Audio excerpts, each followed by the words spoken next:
Conservatism with passion. The Mark Levin Show. Call in now. 877-381-3811. Mark Levin, author of numerous New York Times best-selling books, Men in Black, Liberty and Tyranny, and Ameritopia. Now comes the Liberty Amendments. This is a book intended to find a course, a way to address all that's going on around us. The Liberty Amendments, new from Mark Levin. When you read this book, The Liberty Amendments, Restoring the American Republic, it gives you hope, it gives you some inspiration, and we need it, and that's why I wrote it. Sean Hannity. I would describe this as a roadmap for the people in this country, those that say, what can I do? How can we deal with this? It's a roadmap to liberty, a roadmap to return to self-government, a roadmap to reestablish founding principles and restore the constitutional republic we inherited. I highly recommend it. This year's must-read. This book combines our heritage, the framers at the Constitutional Convention, the framers at the state conventions, who are always overlooked, and applies it to our current circumstance. Mark Levin's The Liberty Amendments, now on sale everywhere.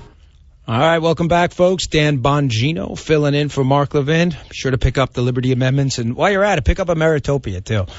You know, I say that, folks, because I haven't run for office myself down in Maryland. I can tell you this. It's not good enough to be a candidate, and frankly, it's not good enough to be a conservative and be a courier of the message and not understand the deeper philosophical underpinnings. Not to get too wonkish here, but why conservatism and liberty matter. You have to understand. You can't just say to people, here's why pro-growth tax rates work. You have to understand the deeper meaning, and Ameritopia is really, really good at that. And read it slow. If you get into it, read it slow. Don't rush to get through it. It's really deep stuff. You know, Sowell as well. Any work by Thomas Sowell and Friedman. Mark is, I put him in that category. He's got a very deep philosophical mind, and it's not good enough to just say we need to cut taxes. Because then you get the typical nonsense by the left. Cut taxes on the rich? That's not fair. Yeah, what they don't tell you is progressive taxation is the most regressive taxation of all. Progressive taxation on the so-called rich, they actually pay less. Mark understands why. Do you? I ask you that because, folks, it's very easy to be liberal. It really is. Oh, those rich people. You know, everybody needs health care. Yeah, we have a system that actually gives it to them. All you have is talk. Understanding things like school choice and regulation. It's not good enough. So, yeah, pick up the Liberty Amendments and pick up Ameritopia, too. You'll get those deeper philosophical underpinnings. And, folks, I'll tell you what, it'll change your life, man. Liberty's a very real thing. It's not some talking point. It's not a campaign slogan. It's the real Megillah, man. We are this way. We are the greatest country on earth. People have died for that flag because we are different, because you control your own life here. As long as your liberty doesn't impact on the liberty of others, then they leave you alone. There's nothing they can do to you. And there's something to be said for that. But we just got off the phone with Michelle. Got a little angry at the end. Started throwing around the blood suckers and all the other typical talking points. I wonder sometimes, what do you think, guys? Do you think they get like the email talking points in the mornings, right? Yeah, I think so. Yeah, half of them say the same exact thing. Right, they do, right? They get an email in the morning. Fellas, call in talk radio. Use the term law of the land and bloodsuckers, right? That's good stuff. I mean, that's what they do. But, Michelle, did you notice, folks? And, Michelle, thanks for calling in. I do appreciate it. Give us a call, folks, 877-381-3811. Call us and talk to us. But did you notice she didn't answer any of the questions? The minute she got confronted with the very real question, well, why is it that healthcare is the only product and service in the United States that exists but no one can afford? How is that? Think about what I said, right? Think about a third world economy that's struggling, why there's not a Bentley showroom in the middle of it. You may say, oh, that's a dumb question, because nobody can afford it. Okay, that's why it's not there. So how does healthcare in the United States exist if no one can afford it? The reason the prices are out of control is because of the government. You have a third-party payer, some bureaucrat who probably wears a bow tie, sitting around this hardwood table, who knows everything about your life, which is a joke, who's telling a doctor how to price his services, putting him out of business so there's less doctors. Folks, it doesn't make any sense. Healthcare doesn't obey the laws of normal economics because of the government. They control 50% of it. Someone said to me once on my last campaign, they said, well, the free market's failed in healthcare. I said, really? We should try it sometime. And isn't it ironic that the Republican model for healthcare reform just gives lower income folks access to the same insurance plans rich people have? Oh, my God. You must hate those people. You're letting them buy the same plans as the rest of America? We want to stick them in government-provided insurance. Well, let me give you a little inconvenient number here. Listen up here and look it up yourself if you think I'm making this up. And people swear this the libs hate this study. University of Virginia study they did on Medicaid. The benevolent program we stick lower income folks in. We jam down their throats instead of giving them choice. Get a load of this little inconvenient fact here. If you're on Medicaid, you are 90% more likely to die after surgery than someone who has private insurance. Think about that. Digest what I just told you. Liberal compassion at its finest. 90% more likely to die after surgery than someone that has private insurance. But here's the kicker. You're about 15% more likely to die if you have Medicaid. This is the real travesty. Than someone who has no insurance at all. Liberal compassion, folks, at its finest. Now, I hope there's a liberal out there going, that can't possibly be true. That study was... They love to pick that study to shreds. They love it. Folks, I've read it 6 different ways from Sunday. It is extremely inconvenient, those facts, for the left. And what's the Republican plan? Hey, we're just going to give you a means-tested benefit based on your income where you can buy the same plans as everyone else. No, we can't do that. Do you really want to be misled? I mean, seriously, folks. Again, wake up. You are being sold. You bought a computer, and you know what got sent to your house? A box, and you looked inside, and there's nothing but styrofoam air popcorn. You're like, wait, here's the box. Where's the computer?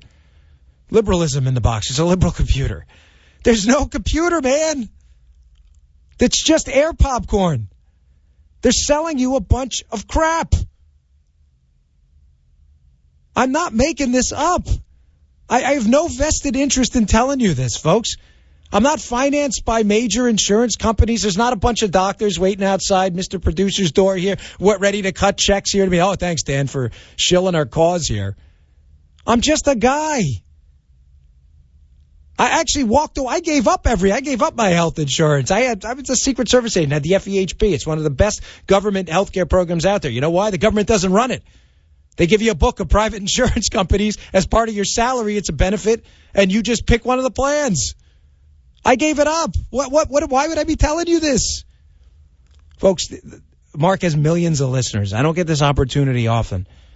I had a road to Damascus moment. If you listen and you really want the truth, it's out there. I promise you. You will never, ever be the same. I really do believe that a higher power gave me this microphone for some reason at some point. Because, folks, that moment changed my entire life. You will never turn back. Ever.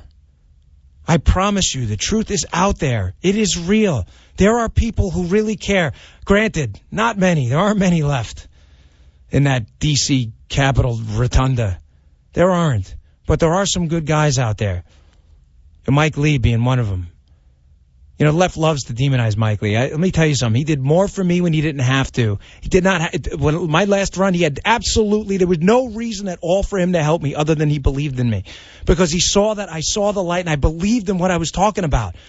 There's a way to make everybody more prosperous, everybody a bit wealthier, everybody to be able to eat in good restaurants and have good jobs. Everyone. That's not what the left wants. Stop telling yourself that. It's a lie. If this sounds passionate, it's because it is. I may never get the chance to talk to you like this again. Please listen to me. What Mark and all of these other folks on talk radio are telling you is true. They are not in this for you, the left. They are in this for them. That's why they don't want things like a fair tax or a flat tax system. They don't want it because they can't take care of their buddies. It's got nothing to do about raising more money. I'll leave you with this other inconvenient thought. When Reagan got into office, the tax rate was 70%, the highest marginal tax rate under Carter. Again, a fact. Look it up. I'm not lying to you. I got no reason to do that. Government revenue was about $500 billion. I think it was 509. When he got out of office in 1988, he cut that tax rate to 28%. Oh, he cut the tax rate. Gosh, the government must have went broke, right? Folks, tax revenue doubled to $900 billion because people started putting money in their pocket, investing it in their business, and paying their workers who spent more money, who paid more taxes, who opened their own businesses. And it cascaded and cascaded. Don't throw the trickle down. There's no such theory as trickle down economics. There's only human being economics. You will always spend your money better than the government, and everybody will have an opportunity. I'm Dan Bongino, folks, at DBongino at Twitter with a G. Give us a follow, give us a question, give Mark a follow at Mark Levin Show on Twitter, and give us a call, 877-381-3811. We'll wrap up after this break. Thanks for tuning in. Mark Levin.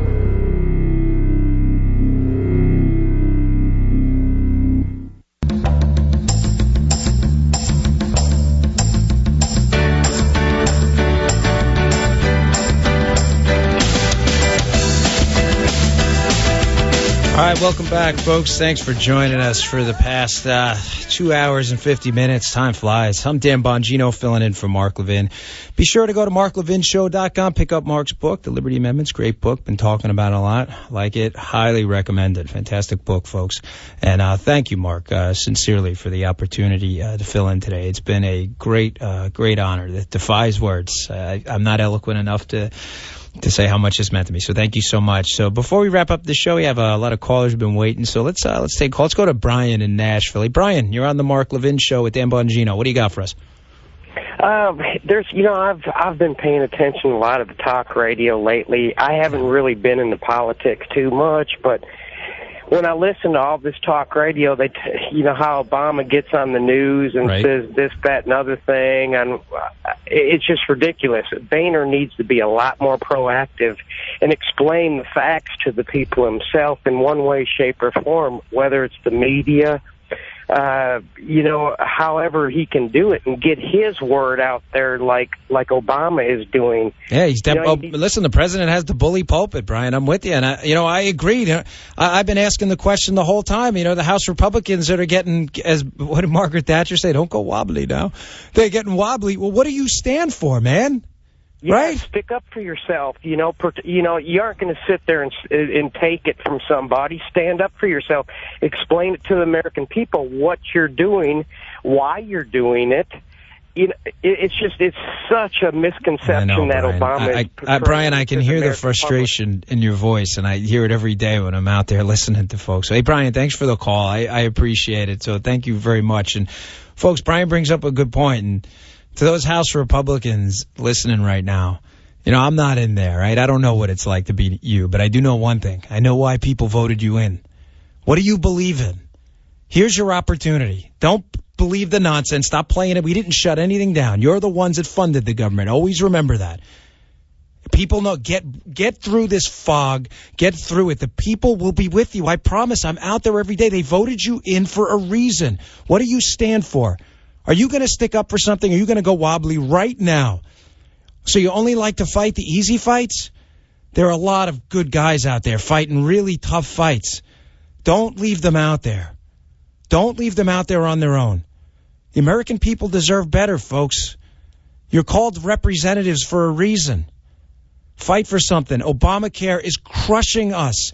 Premiums through the roof, access being denied. They had 3 years. They can't even get the system to go up. Have you seen? Here's the most common picture for Obamacare I've seen on Twitter when people tweet the picture. It's, sorry, can't get on right now. Too busy. Folks, if we could not afford health care before because of the government, you think now adding, three times the bureaucracy, we're going to pay for that too, and now we can afford it? Please, folks, this is an important time. Now, I just want to wrap with this. Folks, you have the power, right? This is a representative form of government, a constitutional republic. The greatest force in this country is you. You have to do something. Talk is cheap. It doesn't mean anything. If you're not calling your representatives, calling them, yes, call your representative. If you don't know who he is, that's the first mistake. Find out. It's very easy.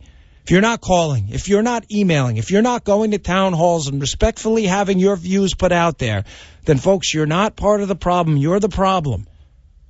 You deserve to be heard. This is a representative form of government. It can't represent if you don't make your voice heard. There is power in this moment. If it doesn't motivate you to do something, this is all worth nothing. Yesterday's over. Let's stop whining about the election. It's over. We lost, okay? Now let's fix it. But do not let these guys keep their feet to the fire. Stand up for something. Don't believe the hype here, folks. The Senate Democrats and the president have threatened every responsible government funding measure we put out there, and they don't want it. You know it, and I know it. So stand up for something. We need a spine right now. The American people are desperate for one thing more than anything right now. It's leadership. They don't want any more garbage. They've heard all the talking points. They want real leaders to step up. All right, folks. Yeah, it's been a great show. Like I said, I really appreciate it. Again, my name's Dan Bongino. I ran for Senate in Maryland, lost. Be added again in the political process here. So if you want to learn more about me, I'm at Bongino with a G, BONGINO.com. Give us a look. And I, again, want to thank Mark so much for this opportunity. You know, I listen to him a lot in my car, headed home sometimes from the trail there. And I'll turn him up, and I love it when the liberal callers, when they try to go after him. I like it that he has a little line set aside, like liberal callers, call it. Because that's the best radio, in my opinion. But it has been an honor to talk to you. And I really hope, you understand that I'm telling you this because I passionately believe there's a better tomorrow. Reagan won that election in 1984 in a massive landslide. Not because he said what the president's always saying, oh, yesterday's terrible, Bush did it, the tornado did it, the hurricane did it, the ATM did it. Reagan won in a landslide, including winning Maryland and New York and California, because he said tomorrow's going to be better. Not yesterday was terrible. And when we get the right messengers out there, people out there with a positive message that it's not all bad, the Republican Party isn't full of these so-called extremists. I mean, that's just a talking point, folks. They get that in the email every morning. Call Republicans an extremist. And the people who don't pay attention don't believe you. The good people out there, people who really care. And I promise you there's a better tomorrow. We've been through tough times before. This is tough, granted. But we can fix this. Pro-growth tax reform, get rid of Obamacare, start getting some health care choice to some lower-income folks, school choice, cut this regulatory morass, and you will see a level of prosperity you've never seen before in American history. It's right around the corner. All right, folks. Again, I'm Dan Bongino at DBongino on Twitter. You can follow Mark on Twitter at Mark Levin Show and go to marklevinshow.com. And again, be sure to pick up the Liberty Amendments if you really want to see a path forward. It's always a better tomorrow in the United States. And to all my Maryland folks and Virginia folks listening on our stations here, thanks so much. It's been a great honor, folks. Fight the good fight. It's worth it. I promise you. Have a good night, folks. Thanks a lot.